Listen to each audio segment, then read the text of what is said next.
All right, good morning. We're going to do FSD version 13.2.1. This is the newest release that's going wide. It's going to be a good test of FSD 13 because it's our second drive, but it's now raining. So we'll see how we're performing with less than ideal conditions. Our first drive was just a regular night drive, no fog, no rain, no nothing. So it did really, really well. So we'll see how FSD 13 does with a little challenge.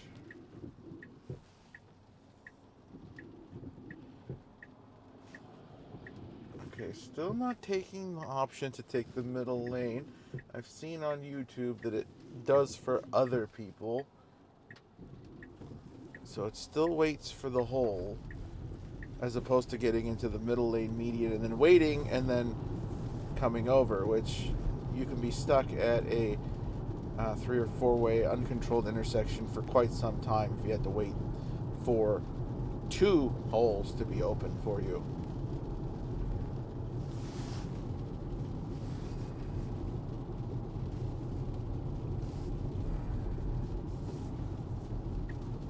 What I'm going to do is I'm going to end this guy.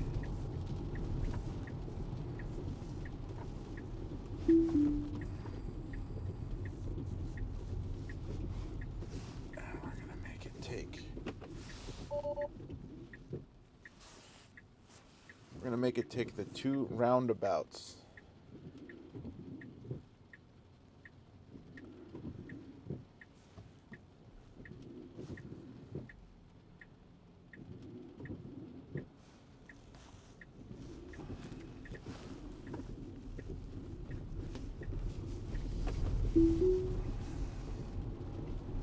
There we go. The suggested route isn't actually any faster. It sentences you to a left, a right, and a left, which ends up taking longer than taking 2 roundabouts. I don't know why it gives this option. In my mind, it is that FSD doesn't want to take the roundabouts, but what doesn't kill you makes you stronger. But with the most recent releases of FSD, roundabouts are not a problem.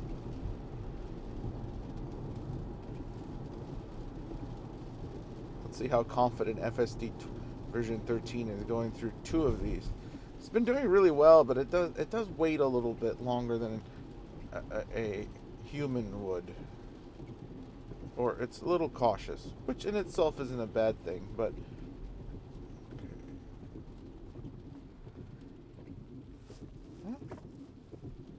fortunately the roundabout isn't that busy right now.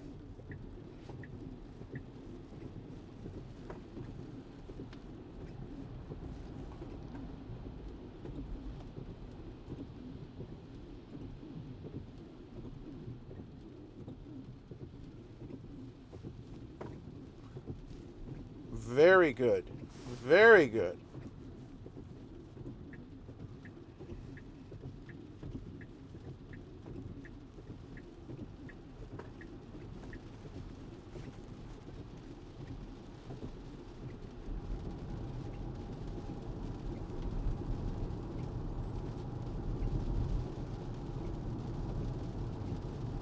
So roundabout, it felt more confident going through.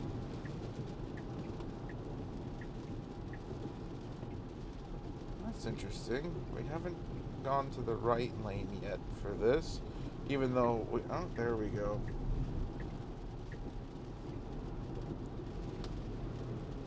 Yes, because we have to turn left onto the freeway up ahead here. So being in the right lane, but it very confidently made that last change.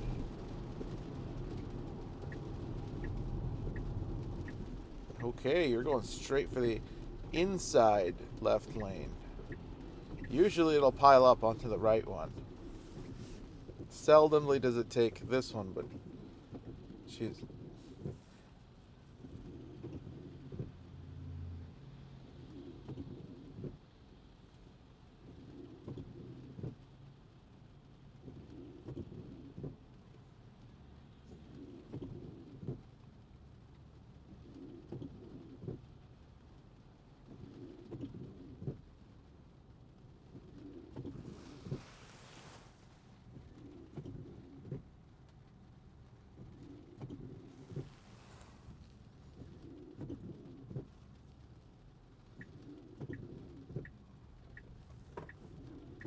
I like that.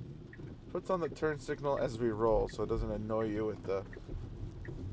I don't know if that's programming or just the way it worked.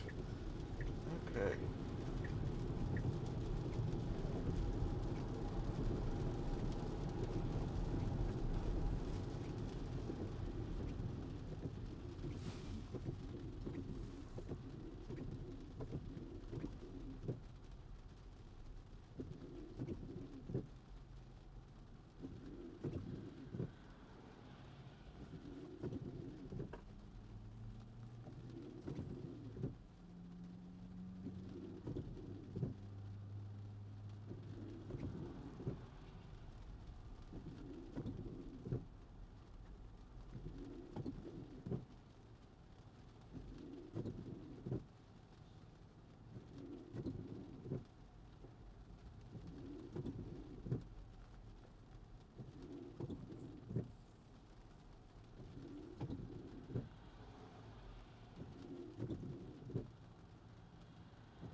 Alright, here we go. See how we get onto the freeway today.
All the cameras are nice and clean, except for the rear one, but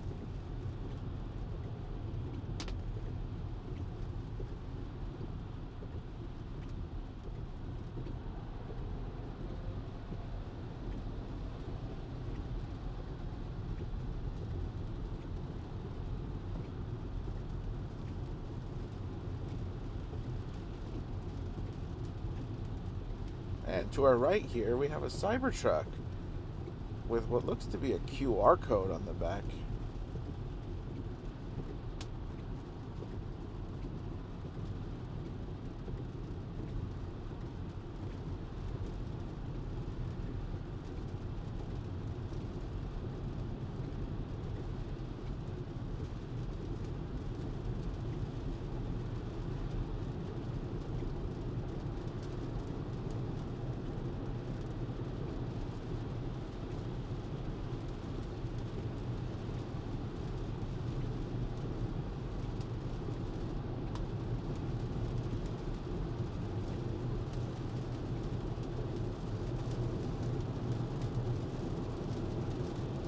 Well, I was hoping for some occluded cameras to see how well it would drive with the cameras blocked, but it doesn't look like it's going to happen.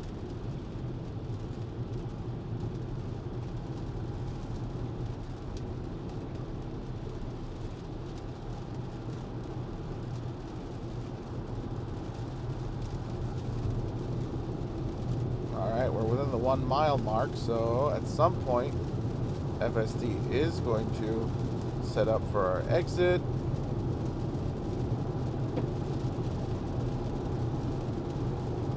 Vivid.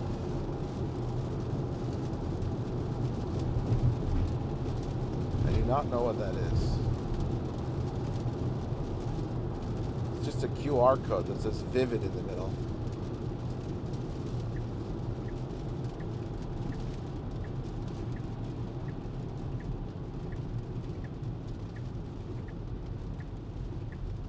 Alright, I think maybe this is a little bit different than the previous build in how long it waited to start setting up to exit. Alright, that guy made a hole for us. We'll give him a courtesy wave.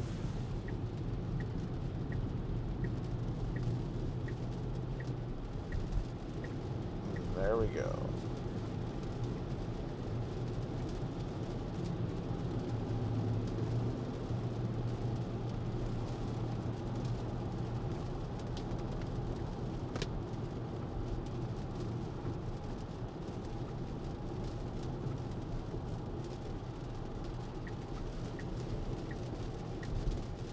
Alright, perfect. Got into the right-hand lane.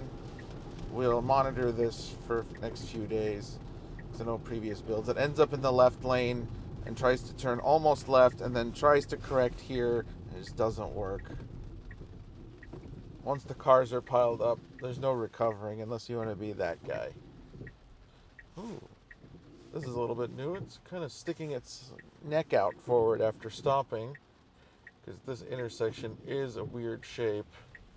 It is a very weird Y. It's got multiple things going on. It's multiple angles and at a Y, or different elevation changes. We're not flat. And then this intersection we also have some trouble with sometimes, where it's not confident of this turn. Even though it's clear right now, it'll give you the steering wheel wiggle. No, everything's super confident. Like, I got this.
All right. That's pretty good handling so far. The construction site looks like the gas company, Puget Sound Energy, is doing some work and went through it like a champion. Followed the cones.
All right.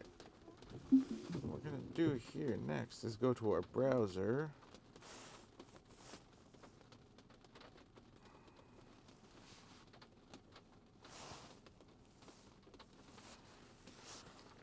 Okay, so where I put the Wi-Fi router here is not going to be favorable for a Dojo update or upload or Cortex. We only have one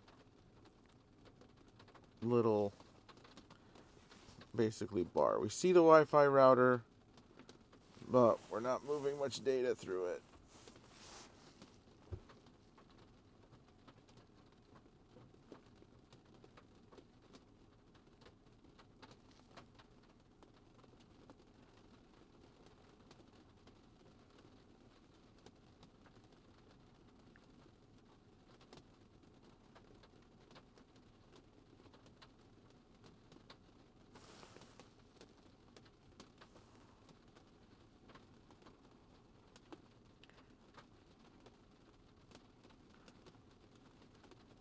Huh. Okay, we're not doing anything, are we? Alright, so this is important if you do have a Tesla and you're using full self-driving or you're not using full self-driving, is that at some point during the day, you don't have to have it all day, but I'm trying to give it 2 locations to work with. And to allow the car to upload its drive data to Cortex for processing. That's the only way this product gets better, is between our interventions and it using FSD and analyzing the drives. And if you're driving the car manually, you're just in ghost mode. So yeah, I need to move the Wi-Fi again. I put in one of the mesh systems a few weeks ago from Costco, and it was a Daycore Wi-Fi 7, and it didn't do very well. It was basically a downgrade for some of the things in the house. And then I went on Reddit, and they said, "Oh, it needs this particular version of it seems to have problems." Blah blah blah blah blah. I just returned it. I didn't want to deal with it. And then since it's Wi-Fi 7, I bought up a cheap Wi-Fi router for now, just to hold them over for a while, because it seems like Wi-Fi 7 is not 100% perfected yet, and or the equipment that's really good is really expensive, and Wi-Fi 8 is going to be out soon anyway, so I'm probably going to wait for something that is Wi-Fi 8 ready.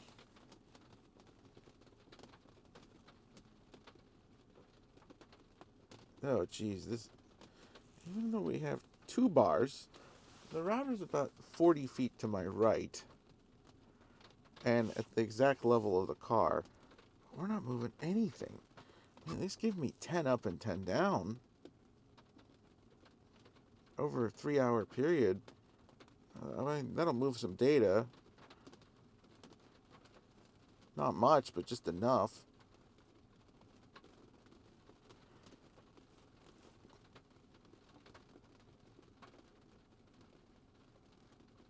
All right. Well, I'm going to end the drive data, and I'll mess with the internet later.